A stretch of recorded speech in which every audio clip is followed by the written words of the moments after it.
I'm Tony Shub, CEO of Core Insights, and today we have Dr.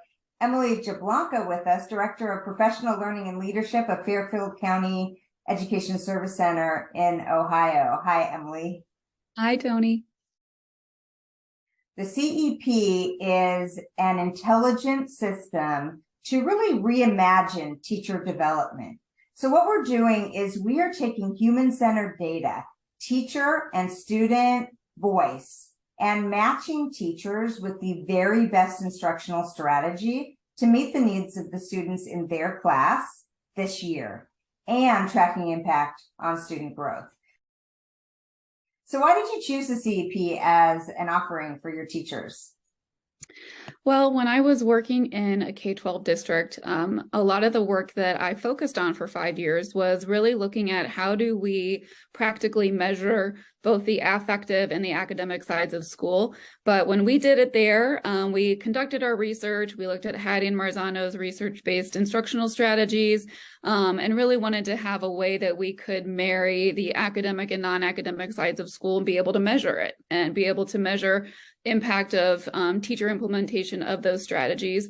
But the problem is that we were doing it all by hand. And so the CEP really resonated with me because it captures that picture of the whole child and provides those strategies for teachers in real time to be able to implement in the classroom, whether it's behaviorally, academically, whatever the case may be. And it takes kind of that guesswork out of it for teachers, makes it very practical, very easy for them to implement, where we were doing all of that legwork. And so it took us longer to get to the place where we were identifying the strategies and having time to implement them to be able to know in the long run what the gain was from the implementation of those strategies.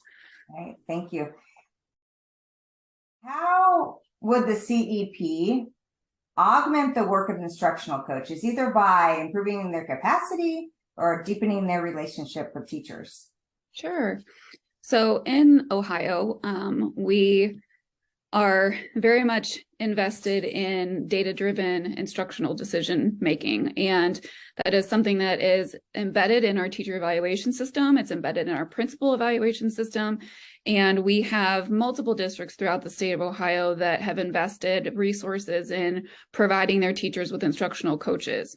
And in my previous districts, our instructional coaches really helped to lead those conversations with teachers during teacher-based team meetings or PLC meetings.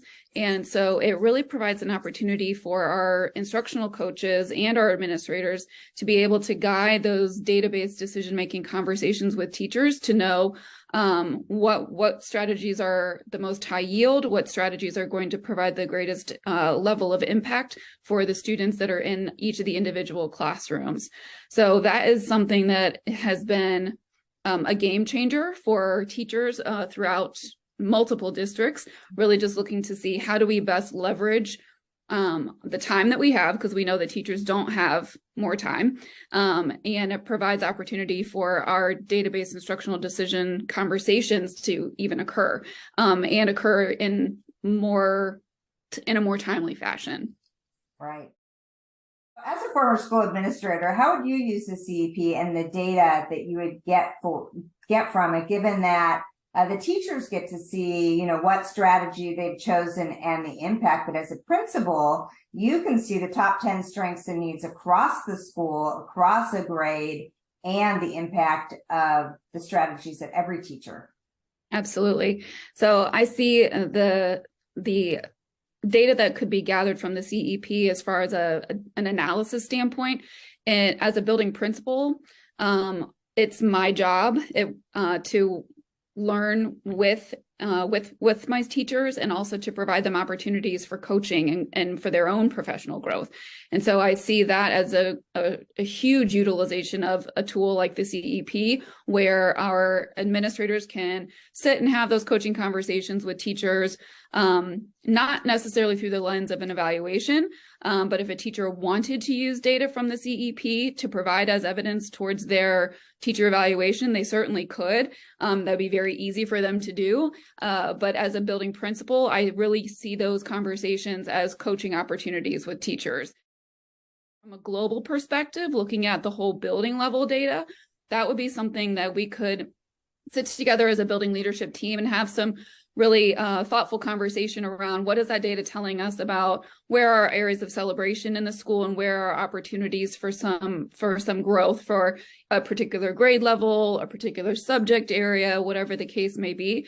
And also provides opportunities for us to see how can we stretch our kids even further, whether they're at the upper echelon or if there are students who are really struggling, how can we still continue to make progress, help them make progress in their learning.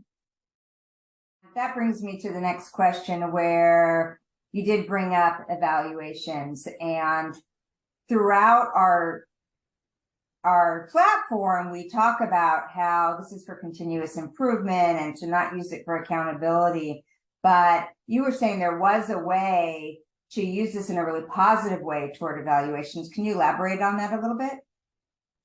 Yeah, absolutely. So in Ohio, teachers it is incumbent upon teachers to provide evidence for their evaluator to demonstrate how they have taken a set of data, analyzed it, and then responded to it. So if a teacher chose to use data from the CEP as a part of their evaluation system, that would be a really easy way for them to be able to do that, to provide that data analysis for their evaluator to demonstrate how they have done that. And then through their lesson planning and assessment, formatively and summatively, they would be able to show how they have responded to it. Nice, thank you. Being the director of professional learning and leadership, I'm sure you see a lot of professional development come across your desk. How is the CEP different from how PD is currently being administered? Sure. So I see the CEP from a professional development standpoint being very targeted, being very individualized, being very strategic. And it is something that for each individual teacher, you are helping them grow as teachers by equipping them with strategies that are aligned to their needs and their students' needs. And so those are things that they can continue to, keep in their toolbox for future cohorts of students, strategies that work, that are beneficial for their level of learner, and responding to those needs. With all of that said, and teachers being able to really improve their practice and keep some of those strategies to use for later within their practice, how does the CEP help teachers and schools really improve their collaborative practices? Sure, that's a great question. So in Ohio, when schools are utilizing the 5-step process, and so our teachers are meeting regularly in teacher-based team meetings or PLCs, whatever acronym we're calling them, but if they're meeting regularly in department meetings, grade level teams, etc., it provides opportunity for them to really talk and identify not just strategies independently, but they can identify strategies that might have impact for all of their students. So if we can sit in a room with our colleagues and have some conversation around whether it's a series of behaviors that we're seeing that we're struggling with understanding how to best address, or if we are all seeing the same issues with our students, not being able to really meet the mark in their growth for, say, their literacy instruction, for example, then we could collectively identify a common strategy to implement. And then as we're coming together on our regular basis for our meetings, we can have those conversations collectively on what's working in one classroom,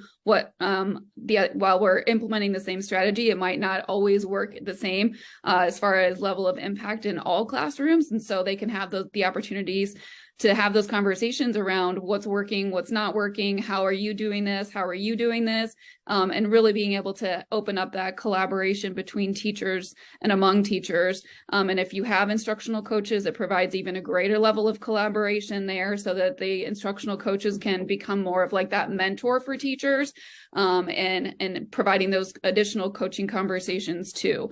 And I alluded to it earlier too with the administrator, but that's a level of collaboration as well that the CEP provides. Just moving from the administrator as just my evaluator to my collaborator and helping me grow. And if we're utilizing our evaluation system the way it was intended in its design, it is a growth mechanism. It is intended to help grow our teachers. And so providing those opportunities for teachers to teachers, teachers to instructional coaches, and teachers to administrators to be able to really talk through what's working and what's not working, and what are we doing about it. Right, thank you. And finally, since you've had this breadth of experience in your career and you've gone from teacher to principal to even an assistant superintendent, what would you say the CEP solves at the district level? So that's all part of the 5-step process too. So at the district level, we have our district leadership team meetings. And if we have this level of data for the whole district, whether you have 1 elementary building or 10 elementary buildings, we can have that data to represent all of our elementary school students in grades K through 5 to say, again, what are some of those areas of celebration that are really to be celebrated? And then what are some areas where we're recognizing across the board that we have common deficiencies in certain areas, whether it's in, in writing and reading, in our math numeracy skills, provides those opportunities to have that global view of the district on where we have areas for celebration, but then where we also have some opportunities to have some further collaborative conversations around where our students are struggling the most and how we are best approaching those needs. Thank you so very much for joining us today. Again, this is Dr. Emily Jablonka, the Director of Professional Learning and Leadership at Fairfield County ESC. Thanks for having me, Tony.